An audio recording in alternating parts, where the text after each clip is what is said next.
Madam आप मेरे ख्याल में इस मेले में पहली दफ़ा आई हैं या पहले भी आ चुकी हैं? नहीं जी, मैं इधर फर्स्ट दफ़ा आई हूँ, पहले नहीं मैं आई। और आप कहाँ से आए हो? मैं गुजरांवाला से, जिला मेरा सियालकोट है और गुजरांवाला से आए आप? जी मैं गुजरांवाला से। कैसा लग रहा है बाबा जी अल्लाह ताला मेले पे आके? ये बाबा जी का हुक्म है कि सबको पूछ के आओ, कुछ तंग तो नहीं करता आपको?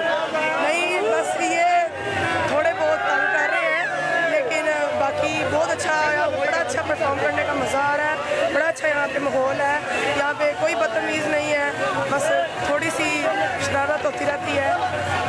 अगर ज्यादा तंग करे, बाबा जी का कहना है कि आप डायरेक्ट दफ्तर में आए, आपको कोई परेशानी नहीं होने देंगे। Thank you ji. मैडम आपका नाम? मेरा नाम, माय नेम इज़ मुस्कान।